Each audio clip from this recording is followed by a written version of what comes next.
J'ai pris ma décision, je suis prête à jeûner, mais quel bienfait puis-je attendre de ce jeûne?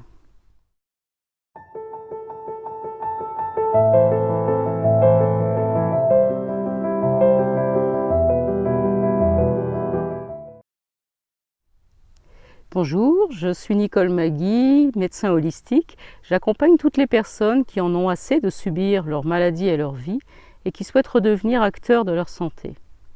Alors aujourd'hui, j'ai choisi de me mettre dans l'oliveraie. On ne me voit pas trop, je sais qu'il y a des ombres et des lumières sur mon visage, mais c'est un endroit réellement paisible dans lequel j'aime beaucoup être.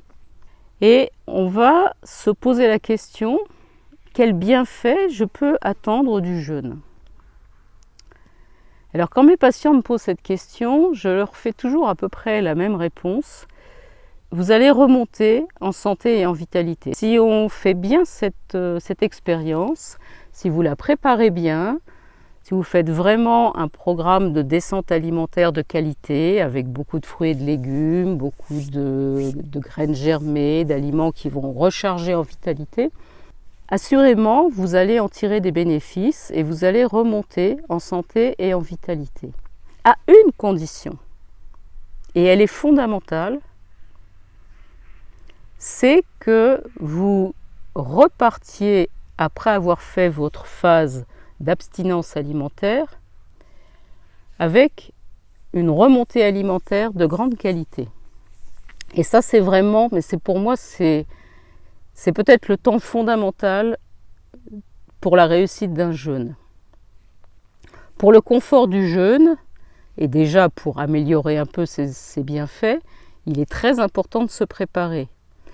Mais ce qu'il faut comprendre, c'est que vous pouvez avoir une excellente préparation, une phase d'abstinence alimentaire de qualité, irréprochable, où vous êtes reposé, vous avez vraiment tout mis en œuvre pour dégager le maximum d'énergie sur les secteurs du nettoyage, de la réparation et de la régénération.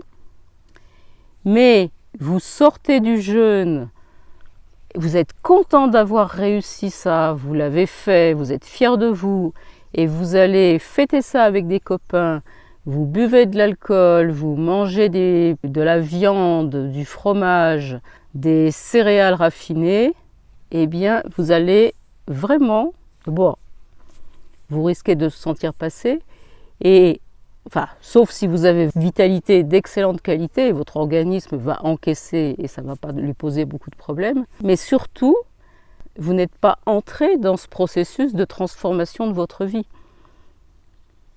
Et le jeûne, c'est pas une fin en soi. C'est pas je continue ma vie telle que la société me la propose actuellement. Donc je mange de l'agroalimentaire en vitesse sur le pouce, sur le coin du bureau. Je travaille à fond tellement que je ne prends pas le temps de me reposer. J'emmagasine un maximum de stress, je gère en même temps la famille, la carrière professionnelle, je vais faire du sport en salle la nuit, je pars au sport d'hiver, je pars en vacances, je compresse mon emploi du temps et puis 2 fois par an, je m'offre ma pause et je fais une semaine de jeûne. Au risque de vous déplaire, de vous contrarier, j'ai juste envie de vous dire, vous n'avez rien compris à la philosophie du jeûne. C'est pas du tout de ça dont il est question. Ce dont il est question, c'est de prendre conscience que jusqu'à maintenant, on n'a peut-être pas offert le mieux qu'on pouvait à son organisme et que là maintenant, on entre dans une nouvelle façon de gérer sa vie. On va s'offrir effectivement ces 2 pauses qui sont fondamentales. 2 fois par an, au printemps, à l'automne, on va s'offrir cette semaine où on est vraiment totalement disponible à l'écoute du corps physique, des émotions et du mental. Mais le reste du temps, on va essayer de rester dans une épargne énergétique pour que l'organisme au quotidien, la nuit, pendant qu'on se repose et qu'on dort, d'un sommeil de qualité, pour que notre organisme puisse se nettoyer, réparer ce qu'il a à réparer au niveau cellulaire et tissulaire, et ainsi, jour après jour, entretenir son homéostasie. Et comme ça, vous allez entrer dans une démarche où à chaque pause, à chaque abstinence alimentaire d'une semaine, vous allez remonter encore un cran en santé et en vitalité. Et là, vous avez tout compris.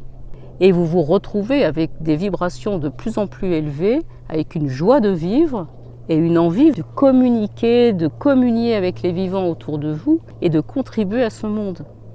Mais pour ça, eh bien, il ne faut surtout pas rater sa remontée alimentaire après la phase d'abstinence. Eh bien, je vais vous laisser là, c'est-à-dire qu'on va attendre jusqu'à demain pour savoir comment ne pas rater cette phase de remontée alimentaire. Je vous souhaite une bonne journée et je vous dis à demain.